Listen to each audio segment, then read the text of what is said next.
하나님 말씀입니다. 하나님 말씀은 고린도전서 11장 23절에서 26절의 말씀입니다.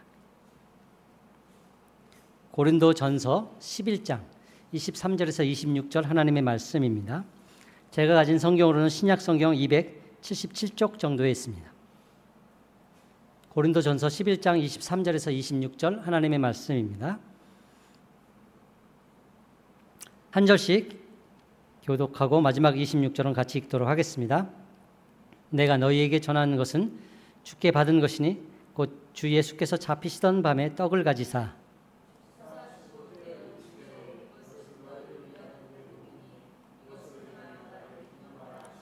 식후에 또한 그와 같이 잔을 가지시고 이르시되 이 잔은 내 피로 세운 새 언약이니 이것을 행하여 마실 때마다 나를 기념하라 하셨으니 너희가 이 떡을 먹으며 이 잔을 마실 때마다 주의 죽으심을 그가 오실 때까지 전하는 것이니라. 아멘. 예수님과 제자들이 유월절 절기를 지키는 중에 첫 성찬식이 있었습니다. 이 첫 번째 있었던 이 성찬 예식이 유월절 절기 중에 있었다는 것은 성찬이 유월절과 깊은 연관이 있다는 것을 의미합니다. 유월절은 영어로 The Passover입니다. 패스오버 영어 수거 그 자체로 패스오버는 넘어가다라는 뜻이죠. 넘어가다, 지나가다, 뛰어넘다라는 뜻으로서 이 출애굽 전날 밤 죽음의 사자가 애굽의 장자를 칠 때 이스라엘 백성들은 어린 양의 피를 문설주에 발랐죠. 이 발랐던 문설주로 인해서 그 죽음의 사자가 넘어갔습니다. 넘어간 그 사건에서 유래한 이 명칭이 패스오버, 유월절입니다. 유월절 절기를 지키기 위해서 이스라엘 백성은 니산월, 다른 말로 아비벌이라고도 하는데 이 아비벌 14일 저녁에 어린 양을 잡았습니다. 양을 잡을 때 나온 피는 우슬초에 적셔서 각 집의 문설주는 세로의 기둥을 얘기합니다. 문설주에 발랐고 임방, 가로의 기둥입니다. 그러니까 문설주와 임방에 피를 발랐습니다. 그리고 이후에 그 잡은 양은 먹었어요. 뼈를 꺾지 않고 먹는 것이 그 규칙 중에 하나였죠. 이때 어린 양의 피는 하나님의 구원을 상징하고 식사는 그 구원을 누린다. 성도의 교제, 구원의 누림을 상징합니다. 예수님은 유월절을 제자들과 함께 지키는 중에 성찬식을 하셨죠. 그렇게 하심으로써 예수님께서는요, 예수님이 행하시는 일이 구체적으로 무엇인지를 보여주신 겁니다. 구원자요, 해방자로서 자신의 살과 피를 주어서 자기 백성을 죄에서 건져내기 위해 이 땅에 오셨다는 사실을 분명히 하신 것이죠. 예수님은 유월절 어린 양으로 죽음을 당하심으로 죄인들을 위한 속죄 제물이 되셨고 죽음과 부활을 통해 구속받은 백성들의 생명이 되셨습니다. 예수님은 그 지극히 평범한 떡과 포도주를 취하셔서 그것을 곧바로 자신의 죽음과 연관시키셨습니다. 이렇게 말씀하셨죠. 이것은 너희를 위하여 주는 내 몸이라. 너희가 다 이것을 마시라. 이것은 죄사함을 얻게 하려고 많은 사람을 위하여 흘리는 바 나의 피 곧 언약의 피니라. 정말 평범한 떡과 이 포도주가 예수님의 살과 예수님의 피가 되고 그리고 예수님께서 그 백성들을 위해서 흘리신 그 생명의 언약이 된다는 것을 보여주신 것이죠. 떡과 포도주는 예수님의 살과 피를 의미합니다. 그것을 먹고 마심으로 성도는 주님과 하나가 되었음을 의식적으로 선포하게 됩니다. 주님의 살이 우리의 몸을 이루고 주님의 피가 우리의 혈관에 흘러서 주님의 말과 생각과 삶과 행위가 우리의 말과 삶과 생각과 행위가 다 주님 것이 된다라고 고백하는 셈이 되는 것이죠. 이것은 세례에서도 동일하게 등장하는 메시지입니다. 세례는 죽음을 상징하죠. 물속에 들어가 잠길 때 주님과 함께 들어가 잠겨서 죽는 것을 의미합니다. 그리고 물속에서 나올 때 주님과 함께 다시 살아나는 것을 보여주죠. 예수님과 함께 죽고 예수님과 함께 살아나는 것, 이것이 세례입니다. 우리는요, 세례와 성찬, 이 예식을 행할 때마다 이 사실 앞에 설 수 있어야 됩니다. 혼자 살던 나는 죽었습니다. 이제 나는 예수님과 함께 하는 운명 공동체입니다. 나는 언제나 주님께 묶여 있습니다. 주님의 살이 내 몸을 이루고 주님의 피가 내 혈관에 흘러 나의 존재와 운명은 이제 내가 아니고 주님이 됩니다. 나는 주님과 하나입니다 라는 고백을 하는 것입니다. 이 사실을 잊지 말아야 되는 것이죠. 우리는요, 주님의 것입니다. 몸도 마음도 피와 살도 다 주님의 것입니다. 때문에 우리의 삶은 근본적으로 주님을 위한 삶이어야 됩니다. 주님의 열매를 맺는 삶이어야 하는 것이죠. 성찬의 메시지, 이 하나됨의 메시지는 요한복음 15장에 예수님께서 나는 포도나무여 너희는 가지라 하면서 우리는 서로 하나다라고 하시는 그 메시지로 우리를 인도해 줍니다. 요한복음 15장에서 예수님은요 자신을 포도나무라 하셨고, 그리고 우리는 그 제자들은 그 나무의 가지, 우리는 그 나무의 가지라고 하셨죠. 그러면서 예수님께서는 가지가 그 포도나무에 붙어 있기 위해서는 계명을 지켜야 한다라는 말씀을 하셨어요. 내가 아버지의 계명을 지켜 그의 사랑 안에 거하는 것 같이 너희도 내 계명을 지키면 내 사랑 안에 거하리라. 이 말씀은 마치 가지가 나무에 붙어 있기 위해서는 계명을 지켜야 된다라는 행위를 말하는 것 같아요. 계명을 지켜야 나무에 붙을 수 있는 자격이 주어진다라는 의미인 것 같아 보입니다. 그렇지만 사실 계명을 지켜야 가지가 나무에 붙어 있는 것은 아니죠. 가지는 곧 나무입니다.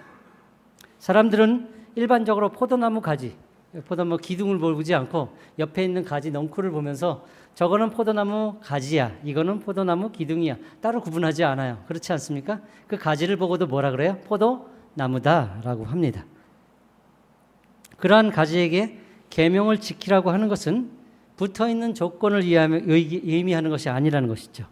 계명을 지키지 않으면 끊어질 것을 의미하는 것이 아니고, 이 포도나무 가지는 포도나무와 함께하는 운명 공동체라는 것을 의미하는 거예요.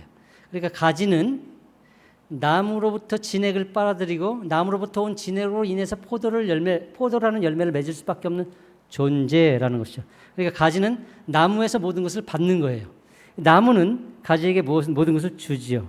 예수님과 함께 묶여있는 하나님의 제자들은 포도나무의 가지로서 포도나무가 주는 것을 받을 수밖에 없는 존재라는 것이.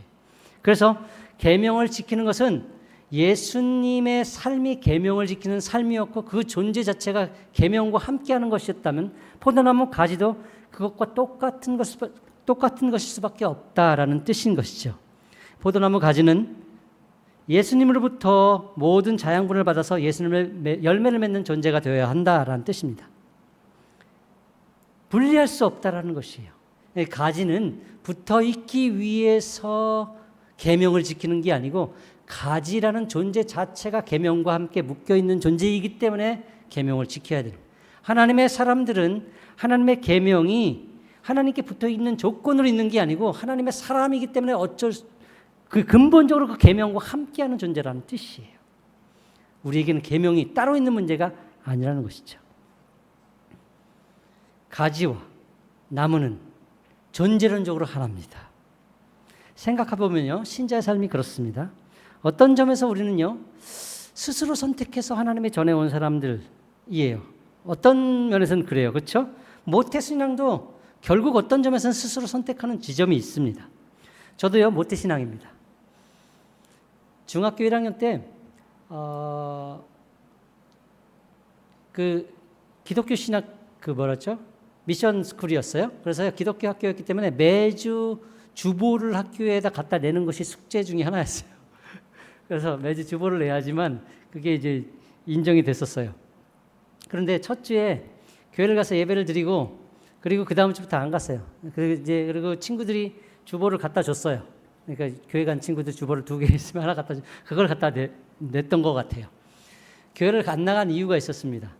제 중학교 1학년에 지식과 상식선에서는 창조론보다는 진화론이 더 과학적이다라는 생각이 들었어요. 사실 말은 그렇게 했지만 가기 싫었어요. 가기 싫었던 것 같아요. 그리고요, 중학교 2학년 끝쯤에 어머니께서 아프셔가지고 병원에 입원하셨다가 1년 만에 집에 돌아오셨어요. 집에 돌아오신 어머니를 1년 만에 보니까 굉장히 낯설고 생소하더라고요. 근데 그 낯설고 생소하신 그 어머니가 했던 첫 마디가 뭐냐면요, 얘야, 나 교회 가고 싶어 였어요. 1년 동안 교회를 못 가는 것이 그렇게 마음에 사무쳤는지 아들 보고 교회 가고 싶대요. 저는 3년 동안 교회를 안 다녔는데 이유가 뭐였냐면 진화론 때문이었는데 단 한마디 때문에 교회 가게 됐어요. 나 교회 가고 싶어. 그 말에 이끌려서 저는 교회 나왔어요. 그때 이후로 교회를 떠난 적이 없어요. 그 이후로 계속 있어요. 그러면 진화론의 문제는요, 그때 해결되지 않았어요. 신학교 다니면서 공부를 많이 하면서 아, 그렇구나라는 것을 나중에 깨달았어요. 어쨌든요, 저도 신앙생활을 하면서 어떤 지점이 있었다라는 것이죠. 선택하고 주님께 나온 지점이 있다라는 것이죠. 우리는 모두 어떤 결정과 결단을 통해서 이 자리에 있어요. 그렇지만 내가 결정하고 결단해서 이 자리에 있었지만 우리가 아는 사실 하나가 또 있죠. 나의 결정과 나의 결단 이전에 하나님의 역사가 있다라는 사실이에요. 하나님께서는 우리보다 앞서서 우리 마음 가운데 역사하시고 우리 삶과 우리 생각을 사로잡아서 그 앞에 항복하게 하신 그 놀라운 사건들을 우리 각자 한 사람 한 사람에게 행하셨습니다. 사람들은 처음 교회 나올 때 믿지 않던 사람들이 교회 나올 때는 어떤 갈등과 갈증, 고민과 고뇌 속에 나오게 됩니다. 이것이 인생이 맞나? 다들 그렇게 사는데 나도 또 그렇게 살아야 되나? 그런 고민을 하죠. 그리고 마침내 이건 아니지 라는 생각으로 주의 전을 찾아와요. 그런데 교회 와서 펑펑 정말 교회 처음 온 사람들이 많이 하는 것 중에 하나가 뭐냐면요. 그 첫 예배 때 나도 모르게 눈물이 쏟아지는 사람들이 참 많아요. 그렇게 눈물이 쏟아졌는데 조금씩 다니다 보면요. 참 이상하게도 이상해. 그러니까 내 마음 같지 않아. 교회라는 곳이 뭔가 지상 낙원 같은 뭔가 풍부함과 풍성함이 있을 줄 알았는데 메말라 있는 것 같기도 하고 좀 이상한 것 같기도 하고 그래서 괜히 시비도 걸고 싶어요. 아니 하나님은 정말 살아계셔? 이런 질문도 하고 싶고 기도하면 보이게 역사하셔? 그런데 난 왜 아무것도 못 느끼지? 말씀대로 살아가는 것이 맞아? 그런데 말씀대로 살지 않는 사람이 더 많은데 그 사람들 잘 사는 것 같은데? 헌금은 왜 해? 꼭 내야 돼? 누굴 위해 하는 건데? 이런 일련의 질문과 의문들이 생기고요. 괜히 그냥 쑤셔보고 싶은 생각이 들죠. 그러면요.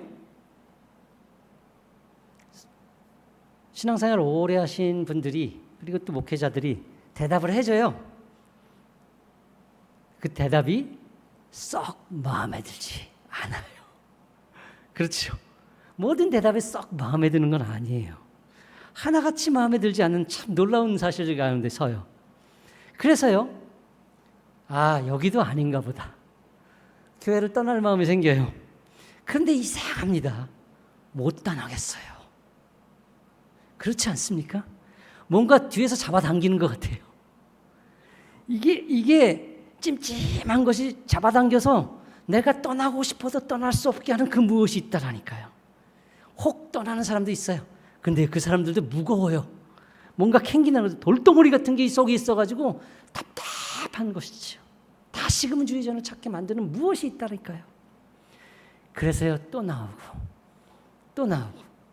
아닌 것 같은데 또 나오고 다음 주도 또 나오죠. 미워도 다시 한번. 무슨 노래 제목입니까? 이런 고민과 갈등이 참 놀랍게도요. 이 자리에서 끊임없이 나오고 있는 사람들에게 없는 것 같은데 있어요. 모든 신자들에게는요. 불신의 요소들이 있습니다. 주님을 믿고 따르는 것 같은데 어느 순간 덜컥 정말 천국이 없으면 어떡하지? 내가 믿는 것이 맞나? 싶은 불신의 마음이 쑥쑥 들어올 때가 있다는 것이죠. 언제쯤 이 고민과 갈등이 끝날 것 같습니까? 저는요. 죽을 때까지 안 끝날 거라고 생각합니다. 강도와 내용의 차이는 있지만 멈추지는 않을 겁니다. 우리에게는 끊이지 않는 불편함과 불신의 마음들이 늘 속에 있어요. 그러면서 그것과 싸우고 있죠. 왜 하나님은요. 단번에 속에 깊은 확신을 주시고 흔들리지 않게 할 수 있는 하나님인데 그렇게 하지 않는 것일까요? 그렇죠. 저는 이것이 하나님의 인격성이라고 생각합니다. 인격이 인격을 대하는 방식이 바로 이래요. 우리가 자녀들을 키울 때 으름장을 놓을 때도 있어요. 어릴 때는 그게 통해요. 그렇지만 아이들이 크고요. 생각이 깊어지고 말도 많아지고요. 나랑 의견의 싸움을 싸우게 되면요. 이것은 으름장으로 통하는 게 아니에요. 그의 인격이 납득을 해야 되는 거예요. 동의를 해야 된다는 것이지. 그래서요. 나중에는요. 자녀들이 크고 난 다음에 그의 삶의 진로를 결정할 때 존중하고 기다리게 돼요.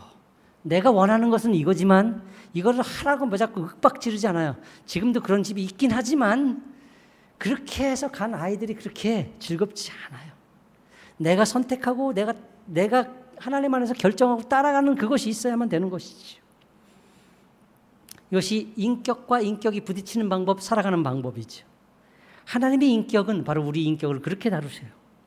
시간을 갖고 천천히 우리를 인도하십니다. 우리 삶과 환경과 사람들과 사건들을 통해서 우리 삶에 역사하시죠. 우리에게 말씀하시죠. 그래서 우리가 자발적으로 동의하며 항복하게 하시는 거예요. 조급해하지 않으세요. 우리 전 인생을 아우르시면서 이 길을 가고 계시는 것이죠. 오래 참으시면서 심실함으로 조금씩 하나님을 알아가게 하십니다. 조금씩 정말 잘하게 하세요. 그러니까 이 과정 때문에 우리에게는 끊임없는 갈등이 있고 불신의 요소들이 불쑥불쑥 튀어오르는 것이지. 우리는 인격이니까 갈등도 하니까 고민도 하니까요. 그래서요, 신앙생활을 하다가 힘들고 괴로울 때가 있어요. 때로는 의심하고 방황할 수도 있습니다. 그럴 때는요, 의심도 하고 방황도 하십시오. 괴로워도 하십시오. 그리고 중요한 것 하나가 있는데요, 주의 전은 떠나지 마십시오. 끊임없이 이 자리에 나오는 거예요. 그렇게 버티며 인내하는 겁니다. 그렇게 살면서요, 비교하는 거예요. 하나님이 없는 인생, 그리고 하나님이 있는 인생, 이 두 개가 무엇이 다른가를 비교해 보는 거예요. 평생에 걸쳐서 그 싸움을 싸워보십시오. 그렇게 하나님을 알아가 보십시오. 그러면요, 우리는 발견하게 되는 것이 있는데 조금씩 우리가 하나님을 알아가고 있다는 거예요. 조금씩 우리가 잘하고 있다는 사실을 우리는 발견하게 돼요. 하나님은요, 분명 우리와 함께 하시며 그의 계명을 지켜내는 삶으로 우리를 인도하실 겁니다. 그분의 삶이 내 삶이 되고 내 삶이 그분의 삶이 되는 그 삶으로 인도하실. 포도나무가 가지가 포도나무이듯 그 삶이 되게 하신다는 것이죠. 성경은요, 교회의 머리가 그리스도라고 합니다. 무슨 뜻인지 아시겠습니까? 분리할 수 없다라는 뜻이에요. 분리하는 순간 죽는다라는 것을 뜻해요. 하나님은 그리스도는 우리가 분리할 수 없다, 분리하지 않겠다라는 것을 의미하는 거예요. 무엇인 줄 아세요? 가지가 나무에 붙어있으면 잘라내겠다는 뜻이 아니라는 거예요. 자를 수 없는 존재라는 거예요. 교회와 그리스도는 근본적으로 하나예요. 분리해서는 되지 않아요. 네 팔이 내 마음대로 안 된다고 잘라내면 그것은 불구가 되는 거예요. 하나님은 그렇게 하지 않으세요. 불구를 원하시지 않으세요. 이 팔이 내 마음대로 안 들고 부러져서 그래서 제 기능을 하지 못하면 목에 뭐 붙여가지고 나을 때까지 들고 다니겠다는 뜻이에요. 고쳐서 내 몸을 만들어서 새로 제 기능을 할 때까지 나는 기다리겠다. 이것이 하나님이 하시는 일이에요. 하나님은 우리와의 관계를 결코 끊지 않으실 겁니다. 끝까지 함께 하시며 우리를 인도하실 겁니다. 그리고 결국 하나님이 옳다는 사실 앞에 우리는 서게 하실 거예요. 아무리 방황해도 낙심해도 하나님이 없는 삶과 하나님과 함께하는 삶이 다르다는 것을 인정할 수밖에 없는 삶으로 우리 인도하실 거예요. 근본부터 다르다라는 사실 앞에 우리를 서게 하실 거예요. 그러니 우리는 믿고 따라가야 됩니다. 느려도 천천히 믿음으로 조급해하지 말고 인내함으로 이 길을 가는 거예요. 우리와 함께 하신 하나님은 분명 우리에게 바로 그 답을 주실 겁니다. 더디어도 느려도 믿음으로 천천히 우리 이 길 갑시다. 함께 찬양하기 원합니다.